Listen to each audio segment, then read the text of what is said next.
Hi മക്കളെ. അപ്പോൾ നമ്മളുടെ ക്രിസ്മസ് എക്സാമിന്റെ ഭാഗമായിട്ട് നമ്മൾ കുറച്ച് ചാപ്റ്റേഴ്സ് എല്ലാം ഡിസ്കസ് ചെയ്തുകൊണ്ടിരിക്കുകയായിരുന്നു അല്ലേ. അപ്പോൾ നമ്മൾ ഇന്ന് പറയാനായിട്ട് പോകുന്നത് നമ്മളുടെ 6ാമത്തെ ചാപ്റ്ററിലേടാ നമ്മളുടെ സമയത്തിന്റെ ചാപ്റ്റർ അല്ലേ. അതിന്റെ മോർ ക്വസ്റ്റ്യൻസ് നമുക്കൊന്ന് ഡിസ്കസ് ചെയ്താലോ. കൂടുതൽ ക്വസ്റ്റ്യൻസ് ചെയ്താലേ നമുക്ക് എക്സാമിന് വരുമ്പോൾ നല്ല രീതിയിൽ പെർഫോം ചെയ്ത് ഫുൾ മാർക്ക് വാങ്ങിക്കാനുള്ളതാണല്ലോ എല്ലാവർക്കും. അപ്പോൾ നമുക്ക് അടിപൊളിയായിട്ട് തന്നെ കുറച്ചധികം ക്വസ്റ്റ്യൻസ്, ടെക്സ്റ്റിൽ നിന്നുമുള്ള ക്വസ്റ്റ്യൻസ് അല്ല, പുറത്തു നിന്ന് നമ്മൾ എടുത്തിരിക്കുന്ന എക്സ്ട്രാ ക്വസ്റ്റ്യൻസ് ഒന്ന് ചെയ്ത് നോക്കാം. റെഡി അല്ലേ എല്ലാവരും? അപ്പോൾ ഇത് കാണുമ്പോൾ എല്ലാവരും ഒരു ബുക്കും പേനയും എടുത്ത് അടുത്ത് വെച്ചിട്ട് ക്വസ്റ്റ്യൻ ഉൾപ്പെടെ, അതായത് ഒന്ന് പോസ് ചെയ്ത് വെച്ചിട്ട് ക്വസ്റ്റ്യനും ആൻസറും ഉൾപ്പെടെ ഒന്ന് എഴുതിയെടുക്കണം കേട്ടോ. ഓക്കെ ആണല്ലോ അല്ലെ? ശരി. അപ്പൊ അങ്ങനെയാണെങ്കിൽ നമ്മുടെ ആദ്യത്തെ ക്വസ്റ്റ്യനിലേക്ക് കിടക്കുവാണ് കേട്ടോ. ശ്രദ്ധിച്ചേടാ, എന്താണ് നമ്മുടെ ആദ്യത്തെ ക്വസ്റ്റ്യനിൽ പറയുന്നത്? The time from 12 midnight to 12 noon is denoted as. നമ്മുടെ അർദ്ധരാത്രി 12 മണി മുതൽ ഉച്ചയ്ക്ക് 12 മണി അല്ലെ, നമ്മൾ ഉച്ചയ്ക്ക് 12-12:30 ആകുമ്പോഴാണ് സ്കൂളിൽ ലഞ്ച് ബ്രേക്ക് ഒക്കെ വരുന്നത് അല്ലെ. ആ ഒരു 12 മണി വരെയുള്ള സമയത്തെ നമ്മൾ എന്ത് പറഞ്ഞാണ് ഡിനോട്ട് ചെയ്യുന്നത്? അതായത് AM ആണോ PM ആണോ എന്നാണ് ഇവിടുത്തെ ചോദ്യം. AM ആണോ PM ആണോ, അതായത് പകൽ സമയമാണ് വരുന്നത് അല്ലെ. മിഡ് നൈറ്റ് 12 മണി കഴിഞ്ഞ് 1, 2, 3, 4, 5, 5:30, 6 മണിയാകുമ്പോഴേക്കും നേരം വെളുത്തു. പിന്നെ പകൽ സമയം അങ്ങോട്ട് പതിയെ സൂര്യൻ വരുന്നു, പതിയെ എന്താണ് പകൽ സമയമാണ് അല്ലെ. അപ്പോ നമ്മുടെ പകൽ സമയത്തെ നമ്മൾ AM എന്നാണോ PM എന്നാണോ വിളിച്ചിരുന്നത്? AM ആണ് വരേണ്ടത് അല്ലെ. എത്രയാണ്? AM. യെസ്, രാത്രി 12 മണിയാകുമ്പോഴേക്കും നമ്മളുടെ AM സ്റ്റാർട്ട് ചെയ്ത് ഉച്ചയ്ക്ക് 12 മണി വരെയാണ് നമ്മളുടെ AM എന്ന് പറയുന്ന ആ ഒരു പീരീഡ് നടക്കുന്നത് അല്ലേടാ. യെസ്. ഇനി മുകളിലത്തെ AM ആണെങ്കിൽ നമ്മുടെ ബി ക്വസ്റ്റ്യൻ ഒന്ന് നോക്കിക്കേടാ. ദ ടൈം ഫ്രം 12 noon, നമ്മുടെ ഉച്ചയ്ക്ക് 12 മണി മുതൽ രാത്രി 12 മണി വരെയുള്ള അടുത്ത പീരീഡ്, അടുത്ത 12 മണിക്കൂറുകൾ എന്ന് പറയുന്നത് നമ്മൾ ഏത് വെച്ചിട്ടായിരിക്കും അപ്പോൾ ഡിനോട്ട് ചെയ്യേണ്ടത്? പകൽ സമയത്തെ AM എന്ന് പറഞ്ഞെങ്കിൽ നമ്മുടെ രാത്രി കൂടുതലുള്ള സമയത്തെ നമുക്ക് എന്ത് പറയാം? PM എന്ന് പറയാം. എന്താണ്? PM എന്ന് നമുക്ക് പറയാനായിട്ട് സാധിക്കും അല്ലേടാ. അങ്ങനെയല്ലേ നമ്മൾ പഠിച്ചിരിക്കുന്നത്? അപ്പൊ വ്യക്തമായിട്ട് അറിഞ്ഞിരിക്കുക എന്താണ് time from 12 midnight to 12 noon is denoted as AM and the time from 12 noon to 12 midnight is denoted as PM. Okay ആണല്ലോടാ. തെറ്റിക്കാതെ മനസ്സിലാക്കി തന്നെ പഠിക്കണം കേട്ടോ ഇത്. ഓക്കെ അല്ലേടാ? യെസ്. അങ്ങനെയാണെങ്കിൽ നമ്മൾ അടുത്ത സി ക്വസ്റ്റ്യനിലേക്ക് കിടക്കുവാണ്. ശ്രദ്ധിച്ചേ, 0030 എന്ന് പറയുമ്പോൾ 12:30, 12:30 മണിയാണ് നമ്മൾ ഉദ്ദേശിച്ചിരിക്കുന്നത്. ഈ ആദ്യം കാണിച്ചിരിക്കുന്നത് എന്താണ്? നമ്മുടെ റെയിൽവേ ടൈം ആണ്. പിന്നീട് 12:30 നമ്മൾ മാറ്റിയിട്ടുണ്ട് അല്ലെ. ഇത് AM ആണോ PM ആണോ എന്നാണ് ചോദ്യം. എന്താണ്? AM ആണോ PM ആണോ എന്നാണ് നമ്മുടെ ചോദ്യം. ഇതിനകത്ത് ഏതാടാ വരേണ്ടത്? യെസ്, നമ്മളുടെ രാത്രി AM ആണ് ഇവിടെ സൂചിപ്പിച്ചിരിക്കുന്നത്. എന്താണ്? 12:30, നമ്മുടെ പാതിരാത്രി 12 മണിക്ക് ശേഷം അരമണിക്കൂറുകൾ കഴിഞ്ഞാൽ എന്തായി? 12:30 അപ്പൊ എന്തുകൊണ്ടാ ഉച്ച വരാതിരുന്നേ? കാരണം ഉച്ചയ്ക്ക് 12 എന്ന് പറയുന്നതിന് ശേഷം റെയിൽവേ ടൈമിൽ വരുന്നത് എന്താണ്? 13 എന്നാണ് വരണ്ടേ അല്ലെ. അപ്പൊ എന്തായാലും ഇത് ഉച്ചയ്ക്ക് 12 മണിയാണ്. അപ്പൊ പിന്നെ ഈ 12:30 ഏതാടാ? രാവിലത്തെ അല്ലെങ്കിൽ നമ്മുടെ രാത്രി, മീൻസ് നമ്മളുടെ 12 മണിക്ക് ശേഷമുള്ള വരുന്ന പാതിരാത്രി 12:30 ഇവിടെ ഉദ്ദേശിച്ചിരിക്കുന്നത് കേട്ടോ. ക്ലിയർ അല്ലേ? അപ്പൊ AM ആണ് വരേണ്ടത്. ഇനി അടുത്തതിലേക്ക് കടക്കുമ്പോൾ നമ്മുടെ കലണ്ടർ ബേസ് ചെയ്തിട്ടുള്ള ഒരു ക്വസ്റ്റ്യൻ ആണ് അടുത്തത് പറയുന്നത്. ഒരു സാധാരണ വർഷത്തിൽ എത്ര ദിവസങ്ങളുണ്ട്? Normal year as dash days. അതായത് നമ്മൾ 2 വർഷങ്ങളാണ് പഠിച്ചിരുന്നത് അല്ലേ. നോർമൽ ഇയേഴ്സും അതേപോലെ തന്നെ ലീപ്പ് ഇയേഴ്സും എന്ന് പറഞ്ഞ് 2 വർഷങ്ങൾ പഠിച്ചിരുന്നു. സാധാരണ നമ്മൾ പറയുന്ന വർഷങ്ങളും പിന്നെ അതിവർഷങ്ങളും പഠിച്ചിരുന്നു അല്ലെ. അപ്പൊ സാധാരണ വർഷത്തിൽ എത്ര ദിവസം ഉണ്ടെന്നാണ് നമ്മൾ പഠിച്ചത്? 365 ദിവസം. എത്രയാണ്? 365 ദിവസമാണ് ഒരു സാധാരണ വർഷത്തിൽ ഉള്ളത്. ഇത് എന്താടാ? 52 ആഴ്ചകളും അതേപോലെ തന്നെ എത്രയാണ്? ഒരു ദിവസവും കൂടി കൂടിക്കഴിഞ്ഞാൽ എന്തായി? നമ്മുടെ 365 ദിവസങ്ങളായി. ഓക്കെ. അപ്പൊ ഒരു വർഷത്തിൽ എത്ര ആഴ്ചകളുണ്ട്? 52 ആഴ്ചകളും ഒരു ദിവസവും. ക്ലിയർ ആണോടാ? ഇനി അതിനുശേഷം തൊട്ടടുത്ത ക്വസ്റ്റ്യൻ ഭയങ്കര എളുപ്പമുള്ള ഒരു ക്വസ്റ്റ്യൻ ആണ്. How many weeks are there in A leap year? ഒരു അതിവർഷത്തിൽ എത്ര ആഴ്ചകളുണ്ട്? അതിവർഷത്തിലും 52 ആഴ്ചകൾ മാത്രമേ ഉള്ളൂ. 52 വീക്സ് തന്നെയാണ് നമ്മളുടെ അതിവർഷത്തിലും വരുന്നത്. പക്ഷെ 2 ദിവസങ്ങൾ വരും. അതായത് 366 ദിവസങ്ങൾ. പിടികിട്ടുന്നുണ്ടോ? ലീപ് ഇയർ എന്ന് പറഞ്ഞാൽ 366 ദിവസങ്ങളുള്ള ഒരു വർഷത്തെയാണ് നമുക്ക് അതിവർഷം അല്ലെങ്കിൽ ലീപ് ഇയർ എന്ന് നമ്മൾ പഠിച്ചിട്ടുള്ളത്. അതായത് ഫെബ്രുവരിയിൽ 29 എന്ന് പറയുന്ന ഒരു ഡേറ്റ് കൂടി വരും. ദാറ്റ് മീൻസ് ഫെബ്രുവരിയിൽ 29 ദിവസങ്ങൾ വരും. ഓക്കെ ആണല്ലോടാ? ശരി, അങ്ങനെയാണെങ്കിൽ നമ്മളുടെ രണ്ടാമത്തെ ക്വസ്റ്റ്യൻ ശ്രദ്ധിക്കാം നമുക്ക്. ഓക്കെ, ഇവിടെ നമ്മുടെ ട്രെയിനിന്റെ ഒരു ക്വസ്റ്റ്യൻ ആണ്. ഈ ട്രെയിൻ ഇന്ന സമയത്ത് പോയി ഇന്ന സമയത്ത് എത്തി, നമ്മൾ യാത്ര പോയ കണക്കൊക്കെ പഠിച്ചില്ലേടാ? അതേപോലെ മറ്റൊരു ക്വസ്റ്റ്യൻ നോക്കിയാലോ. A train schedule to leave at 2050 is delayed by 35 minutes. അപ്പൊ നമ്മൾ എപ്പോഴും ഓർക്കേണ്ട ഒരു കാര്യം എന്താന്ന് വെച്ചാൽ ഈ 2050 എന്ന് പറഞ്ഞാൽ നമ്മുടെ റെയിൽവേ ടൈം ആണ് അല്ലേടാ? 2050 എന്ന് പറഞ്ഞാൽ നമ്മളുടെ റെയിൽവേ ടൈം ആണ്. അതിനെ നമുക്ക് നമ്മൾ നോർമലി പറയുന്നത് 20:50 മണിയായി എന്ന് നമ്മൾ പറയാറുണ്ടോ? ഇല്ല. നമ്മളുടെ ക്ലോക്കിലേക്ക് മാറ്റണമെങ്കിൽ എന്ത് ചെയ്യണം നമ്മൾ പഠിച്ചിട്ടുണ്ട്? 12 കുറച്ചാൽ മതി. എന്ത് ചെയ്താൽ മതിടാ? 12 അങ്ങോട്ട് കുറച്ചാൽ മതി. ദാറ്റ് മീൻസ് 20 12 പോയി കഴിഞ്ഞാൽ 8:50 ആണ് നമ്മളുടെ സമയം. ഓക്കെ, നമ്മളുടെ 12 അവർ ക്ലോക്കിലേക്ക് കൺവേർട്ട് ചെയ്യുന്നതാണ് എപ്പോഴും നല്ലത്. അപ്പൊ ഇപ്പൊ എത്ര മണിയായി? 8:50 പുറപ്പെടേണ്ട ട്രെയിൻ, 8:50 സ്റ്റേഷനിൽ നിന്നും പുറപ്പെടേണ്ട ഒരു ട്രെയിൻ 35 മിനിറ്റ് താമസിച്ചാണ് പുറപ്പെടുന്നത്. എന്താണ്? 35 മിനിറ്റ് വൈകി. ദാറ്റ് മീൻസ് അത് എത്ര മണിക്കായിരിക്കും അപ്പൊ പുറപ്പെട്ടുണ്ടാവുക? പ്ലസ് 35 മിനിറ്റ്സ് അല്ലെ? നമ്മളുടെ 8:50 ഒരു 35 മിനിറ്റുകൾ കൂടി കൂട്ടിയാൽ മതി അല്ലെ? അപ്പൊ നമുക്ക് നോക്കാലോ. Right the answer in both 24 hour and AM and PM format. 24 മണിക്കൂറാക്കിയും എഴുതണം, AM ആണോ PM ആണോ എന്നുള്ള കാര്യവും നമ്മൾ എഴുതണം. ചെയ്ത് നോക്കിയാലോടാ. യെസ്, നമുക്കപ്പോ എഴുതാം. എത്രയായിരുന്നു? 8:50. അതിനോടുകൂടെ നമ്മളുടെ 35 കൂട്ടുന്നു. അപ്പൊ 8 5 അതായത് 8:85 മിനിറ്റ് വന്നു. 8 മണിക്കൂർ 85 മിനിറ്റുകളും വന്നു. അതായത് നമ്മൾ ശ്രദ്ധിച്ചേടാ, 8:60 ആയപ്പോഴേക്കും എന്തായി? 9 മണിയായി അല്ലേടാ? 8:60 ആയപ്പോഴേക്കും എന്തായി? 9 മണി ആയിട്ടുണ്ട്. ഇനി 85 നിന്നും 60 കുറച്ചേ, അതായത് 60 വരെ എത്തിയപ്പോഴേക്കും 9 മണി ആയില്ലേ? ഇനി എത്രയും കൂടി ഉണ്ട്? നമുക്ക് 60 അല്ല 85 വരെ എത്തണം അല്ലെ? അപ്പോ അതിലേക്ക് എത്താനായിട്ട് എത്ര വേണോടാ?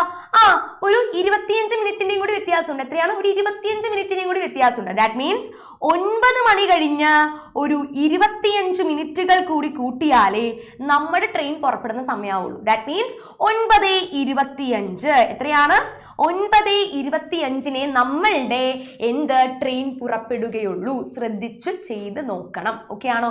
ശ്രദ്ധിച്ചു ചെയ്താൽ അടിപൊളിയായിട്ട് കിട്ടും. ഓക്കെ, ഇങ്ങനെ ആലോചിച്ചാലും മതി, പ്രശ്നമൊന്നുമില്ല. ഇപ്പൊ 8:80 9ലേക്ക് എത്താനായിട്ട് 10 മിനിറ്റ് മതി. ഓക്കെ, നമുക്ക് വേണ്ടത് എത്രയാണ്? എത്ര മിനിറ്റാ താമസിച്ചേക്കണേ? 35 മിനിറ്റാ താമസിച്ചേക്കണേ അല്ലേ? അപ്പൊ ഇങ്ങനെ ചെയ്യാൻ പറ്റില്ല എന്നുള്ളവർ ഇപ്പൊ പറയുന്ന മെത്തേഡ് ചെയ്യാം കേട്ടോ. 10 മിനിറ്റ് മതി. ഇനി 9:10 എത്താനോ? 9:10 എത്താൻ അടുത്ത 10 മിനിറ്റുകൾ വേണം. ഓക്കെ, വീണ്ടും 9:10 9:20 എത്താനോ? അടുത്ത 10 മിനിറ്റുകൾ വേണം. ഇപ്പൊ മൊത്തം എത്ര മിനിറ്റ് ആയിടാ? 10ഉം 10ഉം 20ഉം 10ഉം 30 മിനിറ്റ് ആയി. ഇനി എത്രയും കൂടി വേണം? ഒരു 5 മിനിറ്റും കൂടി വ്യത്യാസമല്ലേ ഉള്ളൂ. അതായത് ഒരു 5 മിനിറ്റ് കൂടി കൂട്ടാ. That is 9:25. അപ്പൊ 35 മിനിറ്റുകൾ മൊത്തത്തിൽ കൂട്ടി 9:25 ആവുമ്പോൾ നമ്മുടെ ട്രെയിൻ ഡേ ഇവിടെ നിന്ന് പോകുകയാണ് കേട്ടോ. ഓക്കെ, അപ്പൊ എത്രയാണ്? 9:25 ആണ് നമുക്ക് കിട്ടേണ്ടത്. ഓക്കെ, അപ്പൊ ഈ 9:25 നമുക്ക് എന്തിലേക്ക് മാറ്റാടാം? എന്തിലേക്ക് മാറ്റണം? നമ്മുടെ 24 അവേഴ്സിലേക്ക് മാറ്റണം. എന്താണ്? 24 അവേഴ്സിലേക്ക് മാറ്റണം. അതിനുവേണ്ടി നമ്മൾ എന്ത് ചെയ്താൽ മതിടാ? +12 ചെയ്യണം. എന്താണ് ചെയ്യേണ്ടത്? +12. 12 കൂട്ടുകയാണ് ചെയ്യേണ്ടത്. അപ്പൊ നമ്മൾ 25 കൊടുത്തു. 9 2 11 21 25. ദാറ്റ് മീൻസ് 21 25 എന്ന് പറഞ്ഞാൽ നമുക്ക് AM ഉം PM ഉം ഫോമാറ്റിലേക്ക് മാറ്റുമ്പോൾ എത്ര മണിയാടാ? 9:25 PM. രാത്രി 9:25 ആവുമ്പോഴേ നമ്മളുടെ എന്ത് പുറപ്പെടുകയുള്ളൂ? നമ്മുടെ ട്രെയിൻ ഇവിടെ നിന്ന് പുറപ്പെടുകയുള്ളൂ. ഓക്കെ ആണോ? അപ്പൊ ഇതാണ് നമ്മുടെ 24 അവർ ക്ലോക്കിന്റെ ഫോമാറ്റിലേക്ക് മാറ്റിയപ്പോൾ ഉള്ളത്. PM ഫോമിൽ എഴുതുമ്പോൾ 9:25 PM നമ്മളുടെ ട്രെയിൻ പുറപ്പെടുന്നത്. ക്ലിയർ ആണോ? അപ്പൊ ഇങ്ങനത്തെ ക്വസ്റ്റ്യൻസ് ഒക്കെ നമുക്ക് എക്സാമിന് പ്രതീക്ഷിക്കാം. ഓക്കെ, അപ്പൊ നമ്മൾ കറക്റ്റ് ആയിട്ട് തന്നെ പഠിച്ചിട്ട് പോകണം. വളരെ സിമ്പിൾ ആയിട്ടുള്ള കാര്യമാണ്. ചുമ്മാ കയ്യിൽ എണ്ണിയാലും മതിയിടാം, പ്രശ്നമൊന്നുമില്ല. ഇപ്പൊ 35 മിനിറ്റ് നമ്മൾ കൈകൊണ്ട് എണ്ണിയാൽ മതി. ഇപ്പൊ 50 നിന്ന് 9 വരെ 10 9 10 9 20 9 25 ഡയറക്റ്റ് കണക്കാണ്, പെട്ടെന്ന് കിട്ടും നമുക്ക് കേട്ടോ. ശരി, അങ്ങനെയാണെങ്കിൽ നമുക്ക് അടുത്തത് നോക്കിയാലോടാ. ഇതിന്റെ തന്നെ B ക്വസ്റ്റ്യൻ ആണ് കേട്ടോ. If a train journey starts at 1925, ശ്രദ്ധിച്ചേടാ, 1925 എന്ന് പറയുമ്പോൾ തന്നെ 12 കുറച്ച് നമ്മളുടെ ഫോമിലേക്ക് മാറ്റാം കേട്ടോ. അപ്പൊ എത്രയാടാ വരാ? 7:25 കേട്ടോ. 7:25 PM. അതും കൂടി ശ്രദ്ധിക്കണം. 7:25, അതായത് വൈകിട്ട് 7:25 കേട്ടോ. 7:25 പുറപ്പെട്ടിട്ട് പിറ്റേ ദിവസം 3:40 എത്തിയെന്ന് പറയുന്നു. എന്താണ്? 3:40 എത്തിയെന്ന് പറയുന്നു. അപ്പൊ ഈ 3:40 വെളുപ്പിന് 3:40 ആണെന്ന് എങ്ങനെ മനസ്സിലാക്കാം? അതായത് വെളുപ്പിന് 3:40 നമുക്ക് എങ്ങനെ കൊടുക്കാം? 340 എന്നായിരിക്കും കൊടുക്കുന്നത്. ഇനി നമ്മളുടെ ഉച്ചയ്ക്ക് ശേഷമുള്ള 3:40 ആണെങ്കിലോ, നമ്മൾ ഉച്ച കഴിഞ്ഞിട്ടുള്ള 1 മണി 2 മണി 3 മണി ഉച്ചക്കലത്തെ ആണെങ്കിലോ നമുക്ക് എങ്ങനെ വരൂടാ? അതിനകത്ത് 3 എന്നല്ല വരിക. എങ്ങനെയാ വരിക? 15:40 എന്നാ വരിക. എന്താ വരിക? 15:40 എന്നാ വരിക. കറക്റ്റ് അല്ലേടാ? യെസ്. അപ്പോ നമുക്ക് ഇവിടെ എന്താണ് 3:40 എന്ന് പറയുന്നത്? എവിടെയാടാ? AM ആണ്. ഏതാണ്? AM ആണ്. വെളുപ്പിനാണ് എത്തിയിരിക്കുന്നത് കേട്ടോ. അപ്പോൾ 7:25 മുതൽ 3:40 AM വരെ എത്ര മണിക്കൂറുകൾ ഉണ്ടായിരുന്നു ഈ യാത്ര എന്നാണ് നമുക്ക് കണ്ടുപിടിക്കേണ്ടത്. അതായത് ഒരു ട്രെയിൻ വൈകിട്ട് 7:25 പുറപ്പെട്ട് പിറ്റേ ദിവസം 3:40 വെളുപ്പാങ്കാലം 3:40 അടുത്ത ഒരു സ്ഥലത്തെത്തി എന്നാണെങ്കിൽ നമ്മുടെ ട്രെയിനിന്റെ ആകെ പോകാനുള്ള സമയം എത്രയായിരുന്നു? ഈ യാത്രക്ക് എടുത്ത സമയമാണ് കണ്ടുപിടിക്കേണ്ടത്. നേരെ തന്നെ എന്ത് ചെയ്യാന്നറിയോ? ആദ്യം തന്നെ തുടക്കവും ഒടുക്കവും എഴുതി വെക്കാം. ഓക്കെ, 7:25 ഞാൻ എഴുതാം ഇവിടെ. 7:25 PM നമ്മൾ പുറപ്പെടുന്നു. പിറ്റേ ദിവസം വെളുപ്പിന് 3:40 നമ്മൾ എത്തിച്ചേരുന്നു. അങ്ങനെയാണെങ്കിൽ ചുമ്മാ കയ്യിൽ എണ്ണിക്കേടാം. 7:25 മുതൽ 8:25, 9:25. അപ്പൊ ഞാൻ എഴുതാം 8:25, 9:25, 10:25, 11:25, 12:25. അതിനുശേഷം പിന്നെ 1, 2, 3 നോക്കാം. നമുക്ക് നമ്മുടെ സമയം അനുസരിച്ച് എണ്ണിയാൽ മതി കേട്ടോ. 1:25, 2:25, 3:25, 4:25 പോണോ? വേണ്ട, നമ്മൾ 3:40 എത്തി. അപ്പൊ 3:25 അവിടെ നിൽക്കട്ടെ, നമുക്ക് അവിടെ ഒന്ന് ഹോൾഡ് ചെയ്യാം. Okay, yes. അപ്പൊ 7:25 നിന്നും 8:25 ആയപ്പോ 1 മണിക്കൂറായി. ഇവിടെ 1 മണിക്കൂർ ആവുന്നു. പിന്നെ 2, 3, 4, 5, 6, 7, 8. ഇപ്പൊ എത്ര മണിക്കൂറായി? 8 മണിക്കൂറുകൾ നമ്മൾ പിന്നിട്ട് കഴിഞ്ഞു അല്ലെ? ഇനി വീണ്ടും 3:25 നിന്നും 3:40 വരെ എത്താനായിട്ട് എത്ര സമയം വേണമെന്ന് മാത്രം നമ്മൾ കണ്ടുപിടിച്ചാൽ മതി. ഓക്കെ, അപ്പൊ നമുക്കിപ്പോ എത്ര മണിക്കൂറുകൾ കിട്ടിയടാ? 8 hours നമ്മളുടെ കയ്യിൽ ഓൾറെഡി കിട്ടിക്കഴിഞ്ഞു. ഓക്കെ, 8 hours നമ്മളുടെ കയ്യിൽ ഓൾറെഡി 8 മണിക്കൂറുകൾ ഓൾറെഡി നമുക്ക് കിട്ടിക്കഴിഞ്ഞു. ഇപ്പൊ നമ്മൾ 3:25 നിൽക്കുവാണ്. 8 മണിക്കൂർ എന്ന് പറയുന്നത് 3:25 ആയപ്പോൾ അവസാനിച്ചു.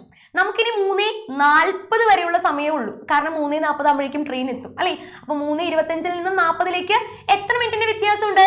40 - 25 എത്രയാടാ? 15 മിനിറ്റിന്റെ വ്യത്യാസമേ ഉള്ളൂ അല്ലെ? 15 മിനിറ്റ്സിന്റെ വ്യത്യാസമേ ഉള്ളൂ. അപ്പൊ നമ്മൾ എത്ര സമയം എടുക്കുന്നു? 8 മണിക്കൂറും 15 മിനിറ്റും. അതായത് 8.25 മണിക്കൂറാണ് നമ്മൾ ഇതിനു വേണ്ടി എടുത്ത സമയം. എത്രയാടാ? 8:15 എന്ന് നമുക്ക് വേണമെങ്കിൽ പറയാവുന്നതാണ്. ഓക്കെ, അല്ലെങ്കിൽ നമുക്ക് കുറച്ചും കൂടി മനസ്സിലാവാൻ എളുപ്പത്തിന് എങ്ങനെ കൊടുക്കാടാ? 8 hours 15 minutes എന്ന് കൊടുക്കുന്നതായിരിക്കും കുറച്ചും കൂടി സൗകര്യം. ഓക്കെ ആണല്ലോ? 8 hours 15 minutes എന്ന് കൊടുക്കുന്നതാണ് കുറച്ചും കൂടി സൗകര്യം. കിട്ടിയല്ലോടാ? അപ്പൊ ചുമ്മാ കൈ കൊണ്ട് എണ്ണിയാൽ മതി കേട്ടാ. ഇതേപോലെ ഒന്നും എഴുതണം എന്നില്ല. ഞാൻ എനിക്ക് മനസ്സിലാവാൻ വേണ്ടി എഴുതിയെന്നേ ഉള്ളൂ. 8:25, 9:25, 10:25, 11, 12, 1, 2, 3. 3 എത്തുമ്പോൾ സ്റ്റോപ്പ് ചെയ്യണം. 4, 5, 6 എന്ന് പറഞ്ഞാൽ ഒരു ഫ്ലോയിൽ പോകരുത്. ഓക്കെ, 3 എത്തുമ്പോഴേക്കും സ്റ്റോപ്പ് ചെയ്യുക. 3:25 നിന്ന് 3:40 വരെയുള്ള ആ ചെറിയ ഗ്യാപ്പ് ഒന്ന് ഫില്ല് ചെയ്ത് കഴിഞ്ഞാൽ നമ്മളുടെ ആൻസർ ആയി. 8 മണിക്കൂറും 15 മിനിറ്റും താണ്ടിയാണ് നമ്മുടെ ട്രെയിൻ പിറ്റേ ദിവസം 3:40 ആയപ്പോഴേക്കും അടുത്ത സ്ഥലത്തെത്തിയത്. ഓക്കെ അല്ലേ? ക്ലിയർ അല്ലേടാ? സിമ്പിൾ ക്വസ്റ്റ്യൻ ആണ്. നമ്മൾ എന്ത് ചെയ്യണം? സൂക്ഷിച്ച് ചെയ്യണം. പക്ഷെ സംഭവം സിമ്പിൾ ആണ്. പക്ഷെ നമ്മുടെ ഒരു ചെറിയൊരു അശ്രദ്ധ മൂലം എവിടെ വേണമെങ്കിലും തെറ്റ് സംഭവിക്കാം. ചിലപ്പോൾ കൂട്ടിയതിൽ 8 മണിക്കൂർ 7 മണിക്കൂർ ആയിപ്പോയി, അല്ലെങ്കിൽ 15 മിനിറ്റ് 25 മിനിറ്റ് ആയിപ്പോയി. സംഭവിക്കുന്ന കാര്യങ്ങളാണ്. എക്സാം ഹോളിൽ ഇരിക്കുമ്പോൾ നമുക്ക് പെട്ടെന്ന് എന്താണ് ഇതൊന്നും ഓർമ്മ വന്നില്ല എന്ന് വരാം. ഓക്കെ, അപ്പോൾ തെറ്റിക്കാതെ നല്ല സൂക്ഷിച്ചും കണ്ടും ചെയ്യണം കാര്യങ്ങൾ. ഓക്കെ ആണല്ലോടാ? ഇനി നമ്മുടെ അടുത്ത ക്വസ്റ്റ്യനിലേക്കാണ് നമ്മൾ കടക്കാൻ പോകുന്നത്. 4ാമത്തെ ക്വസ്റ്റ്യൻ. ഓക്കെ, 4ാമത്തെ ക്വസ്റ്റ്യൻ വളരെ ട്രിക്കി ആയിട്ടുള്ളൊരു ക്വസ്റ്റ്യൻ ആണ്. സിമ്പിളും ആണ്. നോക്കിയടാ, Suma was born on 29 February 2008. എന്താണ്? 29 ഫെബ്രുവരി 2008 നമ്മുടെ സുമ ജനിക്കുന്നത് കേട്ടോ. അങ്ങനെയാണെങ്കിൽ ഇനി ഏത് ഡേറ്റിലായിരിക്കും ആൾക്ക് ഫസ്റ്റ് ബർത്ത്ഡേ സെലിബ്രേറ്റ് ചെയ്യാൻ പറ്റുന്നത് എന്നാണ് ചോദ്യം. നമുക്കൊക്കെ എന്താണ് എല്ലാ വർഷവും ബർത്ത്ഡേ ഉണ്ട് അല്ലേ? പക്ഷെ സുമയ്ക്ക് മാത്രം ചെറിയൊരു പ്രശ്നം ഉണ്ടടാ. കാരണം സുമ ജനിച്ചത് ഫെബ്രുവരി 29-ാം തീയതി. അതൊരു ലീപ്പ് ഇയർ ആയതുകൊണ്ട് തന്നെ എല്ലാ വർഷവും വരുമോ 29? ഇല്ല, 4 വർഷം കൂടുമ്പോഴേ ലീപ്പ് ഇയർ വരുള്ളൂ. എനിക്കൊരു ഫ്രണ്ട് ഉണ്ടായിരുന്നു ഇതേപോലെ ലീപ്പ് ഇയേഴ്സിൽ മാത്രം. അതായത് 29-ാം തീയതി ആയിരുന്നു ആൾ ജനിച്ചേക്കുന്നത്. അപ്പോൾ 4 വർഷം കൂടുമ്പോഴേ എന്ത് ചെയ്യാൻ പറ്റുള്ളൂ? ബർത്ത്ഡേ ആഘോഷിക്കാൻ പറ്റുള്ളൂ. Leap year happens? എന്താണ് 4 വർഷം കൂടുമ്പോഴാണ് നമ്മുടെ ലീപ് ഇയർ വരുന്നത് അല്ലേ? അതുകൊണ്ട് തന്നെ 2008 ഒരു ലീപ് ഇയർ അതിവർഷമാണെങ്കിൽ ഇനി അടുത്ത ലീപ് ഇയർ വരുന്നത് എപ്പോഴായിരിക്കണം അടുത്ത ലീപ് ഇയർ വരുന്നത്? +4 years. ഇനി 4 വർഷങ്ങൾക്ക് ശേഷമേ എന്ത് വരുള്ളൂടാ? അടുത്ത ലീപ് ഇയർ വരുള്ളൂ. അതായത് 2008 കൂടെ നമ്മൾ ഒരു 4 വർഷവും കൂടി കൂട്ടണം അല്ലേടാ? അപ്പൊ എത്ര കിട്ടൂടാ? 2012 ഫെബ്രുവരി 29 നമ്മുടെ സുമയ്ക്ക് എന്താണ് ഫസ്റ്റ് ബർത്ത്ഡേ ആഘോഷിക്കാനായിട്ട് സാധിക്കുള്ളൂ. ഒഫീഷ്യലി പുള്ളിക്കാരിക്ക് ശരിക്കും അപ്പത്തേക്ക് എത്ര വയസ്സാവും? 3 വയസ്സാവുമ്പോഴത്തേക്കും. ഓക്കെ, അപ്പോൾ എന്താണ് പക്ഷെ ബർത്ത്ഡേ ആഘോഷിക്കുന്നത് എന്താ? 2012 ആഘോഷിക്കാൻ പറ്റുള്ളൂ ഫസ്റ്റ് ബർത്ത്ഡേ എന്നൊക്കെ പറഞ്ഞു. ഓക്കെ, അപ്പൊ എന്താണ് സുമയ്ക്ക് എന്നാണ് ആഘോഷിക്കാൻ പറ്റുക? 2012 ഫെബ്രുവരി 29. ക്ലിയർ ആണോടാ? കുഴപ്പമില്ലല്ലോ. അങ്ങനത്തെ ക്വസ്റ്റ്യൻ ലീപ് ഇയറുമായിട്ട് ബന്ധപ്പെടുത്തിയ ക്വസ്റ്റ്യൻസ് വരാം. ഓക്കെ, അപ്പൊ നമ്മളുടെ ലാസ്റ്റ് ക്വസ്റ്റ്യൻ ആണ് കേട്ടോ. നമ്മളുടെ മോർ ക്വസ്റ്റ്യൻസിൽ നമ്മൾ കൊണ്ടുവന്നിരിക്കുന്ന ലാസ്റ്റ് ക്വസ്റ്റ്യൻ ആണിത്. ശ്രദ്ധിച്ചു നോക്കാം. 2020 ഫെബ്രുവരി ഹാഡ് 29 days. ഓക്കെ, ശ്രദ്ധിക്കാം. 2020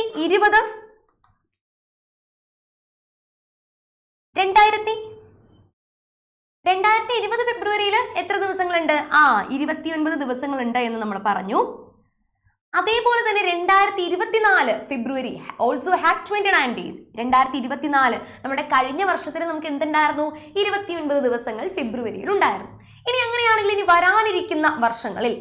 വരുന്ന വർഷങ്ങളിൽ ഏത് വർഷമായിരിക്കാം ഫെബ്രുവരിയിൽ 29 ദിവസങ്ങൾ ഉള്ളത് എന്നാണ് നമുക്കിവിടെ കണ്ടുപിടിക്കേണ്ടത്. നമുക്കറിയാം ലീപ് ഇയേഴ്സ് ആണ് ഫെബ്രുവരി 29 എന്ന് കണ്ടാൽ ഉടനെ നമ്മുടെ മനസ്സിലേക്ക് വരണം എന്താണ്? This is A leap year. 2020 it's A leap year. 2024 also is A leap year. Okay, അപ്പൊ അങ്ങനെയാണെങ്കിൽ അടുത്തത് ഏത് വർഷമായിരിക്കാം? നമുക്കപ്പോ ഒന്ന് എഴുതാം അല്ലേ? 2020, 2024. അപ്പൊ അടുത്തത് ഏതായിരിക്കും? 2024. അടുത്തത് ഏതായിരിക്കും? 4 വർഷങ്ങൾ കൂട്ടി അടുത്തതല്ലേ? അടുത്തത് എത്രയാണ്? ഏത് വർഷമാണ് ഇപ്പൊ വരിക? 2028 ഇനി അടുത്ത ലീപ് ഇയർ വരുന്നത് അല്ലേ? 2024 കൂടി ഒരു 4 കൂടി ആഡ് ചെയ്താൽ 2028. അങ്ങനെയാണെങ്കിൽ അത് കഴിഞ്ഞിട്ട് എപ്പോ വരൂടാ? +4 വീണ്ടും 2032. അത് കഴിഞ്ഞിട്ട് എപ്പോഴായിരിക്കും? വീണ്ടും 4 കൂട്ടി പോയി കഴിഞ്ഞാൽ നമുക്ക് എല്ലാ വർഷങ്ങളും ഇതുപോലെ കണ്ടുപിടിക്കാനായിട്ട് സാധിക്കും. ഇനി ഒരു പ്രത്യേക വർഷം തന്നിട്ട് ഇത് ലീപ് ഇയർ ആണോ അല്ലയോ എന്ന് ചോദിച്ചാൽ നമ്മൾ എങ്ങനെയാണ് കണ്ടുപിടിക്കുക?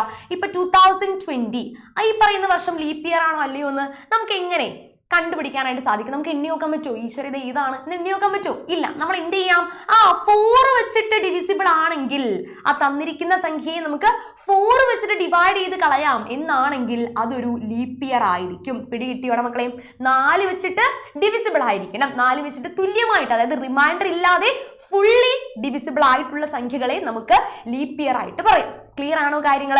ഓക്കെ, അപ്പോൾ കൃത്യമായിട്ട് തന്നെ നമ്മളുടെ ഈ ഒരു ചാപ്റ്റർ നല്ലൊരു ചാപ്റ്റർ ആണ്. കൂടുതൽ ക്വസ്റ്റ്യൻസ് നമ്മളുടെ എക്സാമിന് ചോദിക്കാനും വകുപ്പുണ്ട്. അപ്പൊ എൻ്റെ മക്കളെ എന്തായാലും ഈ ഒരു ചാപ്റ്റർ മിസ് ചെയ്യാതെ പഠിച്ചിട്ടുണ്ടാവണം.